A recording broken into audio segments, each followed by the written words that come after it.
Earlier this month in Pakistan, a teenage activist for girls' rights to education, Malala Yousufzai, was shot in the head by the Taliban. Education for girls goes against the Taliban's strict interpretation of Islam. The attack on Malala was meant to scare people away from supporting her cause. Pakistani social media erupted in several narratives challenging Malala, her activism, even her condition. A contributor from Islamabad, Wajad Khan, has the details. In a country long divided between pro-militancy conservatives and their secular and liberal opponents, the narrative in social media was essentially the same: pro-women, pro-children, and pro-education for all, but only momentarily.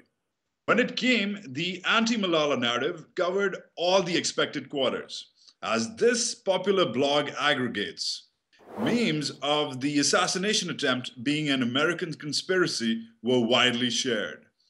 Actual photos of Malala with the deceased American diplomat, Richard Holbrooke, citing her as an American agent, were also circulated. The photograph was actually from a roundtable that featured several education experts conferring with Holbrooke, but that detail didn't matter to the Malala haters. Entire write-ups were generated, claiming that the Americans and their Pakistani allies, the government and the military, tried to kill Malala so that they could finally begin the long-awaited final offensive in North Waziristan, the tribal badlands where reportedly Al-Qaeda and the notorious Haqqani network are based.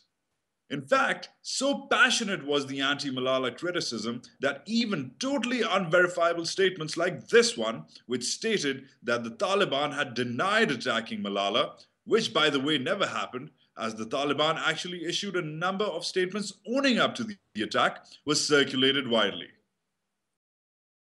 But the bulk of the Malala hate stemmed from the anti-drone narrative, blaming Pakistan's liberal media for promoting points of view like this, as well as the comparison drawn to Dr. Afia Siddiqui, a Pakistani scientist convicted by an American court.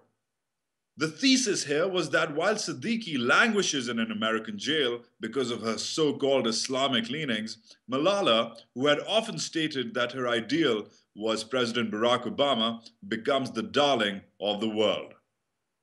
Of course, it did make sense to the Malala bashers that she was struggling for her life even as this narrative was unleashed against her and her family.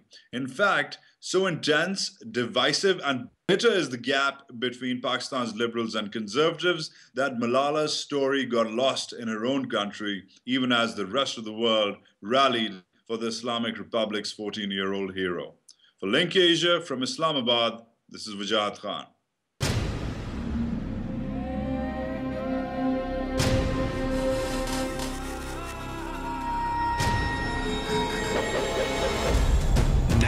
US airwaves, a global channel of uncompromising stories. World news, documentaries, entertainment, and culture. Link TV, connecting you to the world. For more information, visit linktv.org.